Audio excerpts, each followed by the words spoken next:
Hey guys, so finally back again, and I just got a title for turning 18. This being a week after I first made this character, so I'm going to tell you a little bit about titles right now. So if you go to the characters window, by just pressing C or the character box down there, you can then go to the title, and then select the title. I'm going to use the adult, because it's probably the only one I have right now. And I'll give you some stats. Minus a little bit of luck here, but then it gets 15 will and 3 decks. That'd be pretty useful. Yep, that's the only title I have, so I'm gonna use it. Give me some additional will and whatnot. Okay, so that's basically titles. You get titles by doing things in game, kind of like achievements. Not really, not all of them. Some of them are. Kill a bear at age 10 and such like that. Anyway, so now we're gonna go get a skill that is near and dear to every melee's heart. I, of course, am talking about Windmill. Now, that is the skill I've been saving my AP for, because just about any Mabinogi player will tell you the first skill you should get up is Windmill.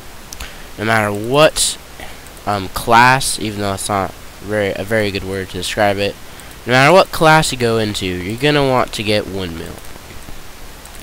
I would say at least rank 9, because that's when the load time for the skill decreases. Not that Windmill. That'd be a pretty sweet Windmill right there. We're talking about the skill Windmill, which is much like the spinning blades over there of that windmill. So, at least rank 9. Rank 5 would be good, because you get a larger hit radius. And then rank 1, of course, is the best. So we're going to get Windmill right here, and every Mabinogi player needs to know this kind of stuff. Because Windmill, believe it or not, is pretty important in Mabinogi, especially when you are trying to be a meleeer. So we're going to go to skills. He's talking to defense skill, saying that defense isn't well enough. No matter how good your defense is, you're going to have to deal with multiple enemies, which is what Windmill's for. It attacks multiple enemies in a circle around you. So we're going to get this skill. We're going to go talk to Fergus and deliver this armor for Ronald, so Fergus can fix it. In reality, though, don't go to Fergus to repair armor. Another tip that you and the Mabinogi tell you. 2 things about Mabinogi, basically. Windmill and Fergus. Fergus will basically mess up any weapon that you try to repair him. As I said, weapons have durability. See, my sword's already down 1 durability. I can repair that at a blacksmith, and Fergus has a low percentage rate of doing so.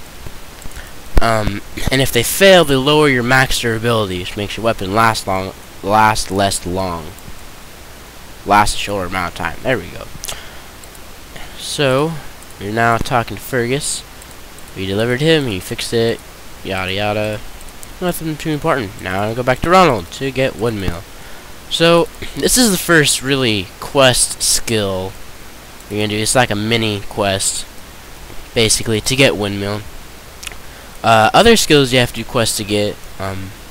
Not gonna go over those entirely right now. But, Windmill is kind of the first skill you have to go out of your way to get. The basics like defense, counterattack, and smash are all kind of given to you. But Windmill is kind of one you're going to need to go get yourself.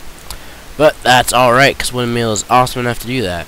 So about these heart stickers, you get 5 every day, I believe. And you're supposed to give them to helpful people that help you. And they can get a title that they get from getting 100 of those things. So, now we completed that quest. We're going to complete that. I've learned the Windmill for the first time, and I'm going to rank it up. Probably going to get to 9 on this character, because that's how most people should have. Not everybody has Windmill rank 9, but you should. So, that is Windmill right there, and I got 1 strength and 3 will, just for getting rank F.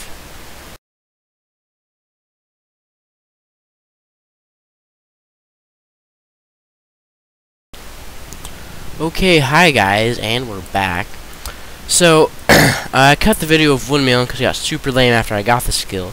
and then realize that there's also range that you can get. The game's not going to teach you range right off the bat by itself, so I'm going to buy a bow from Fergus right here.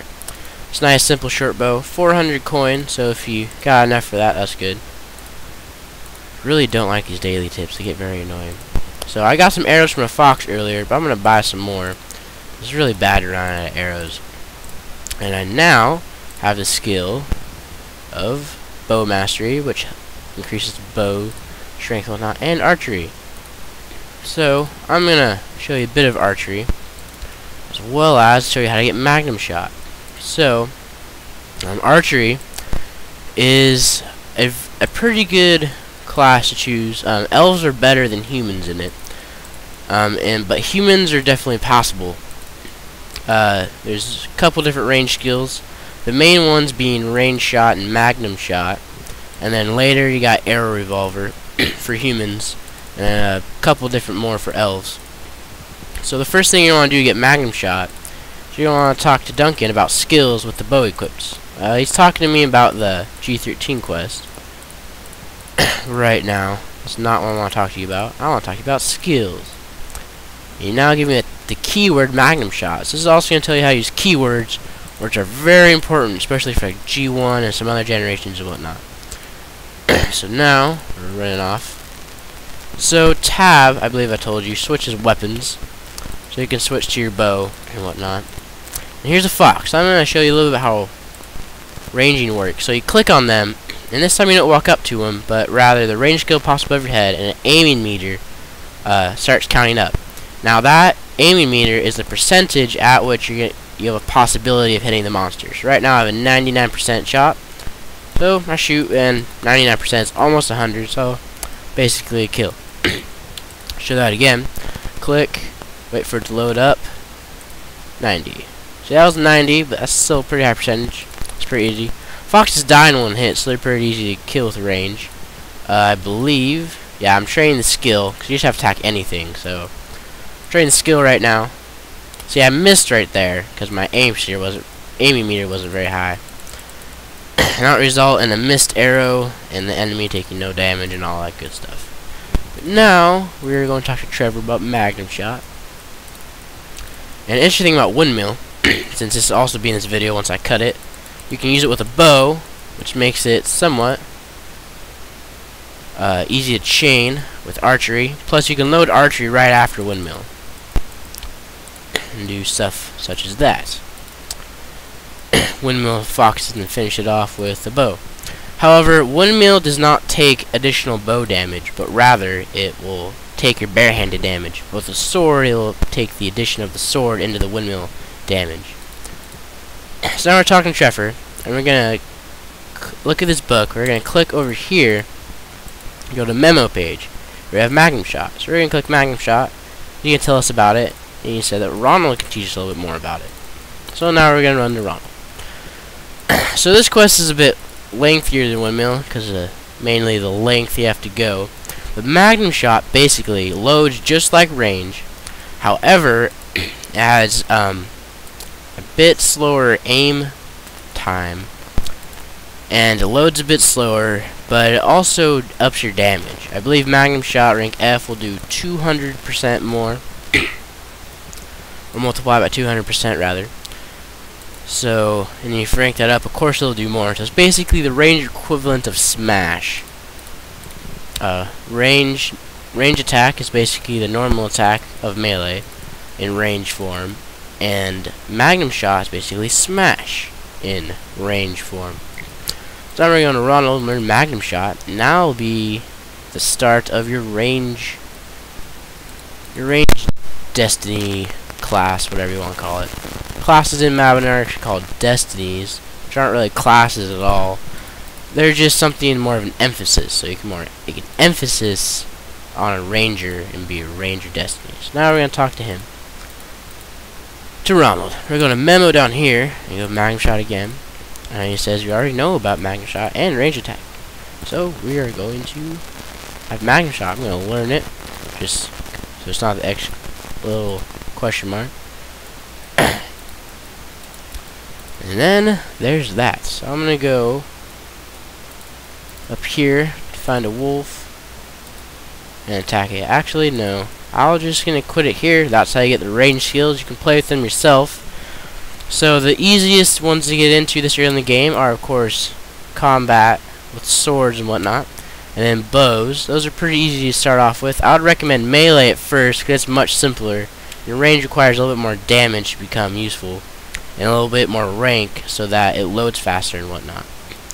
So I would suggest starting off with the sword, but if you want to get an archer, you might as well get an early start. And just show the character window again.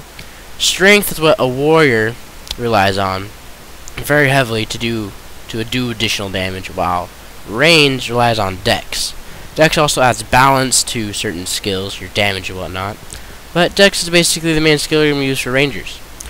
So that's that. Now the sun is setting, and I will be off.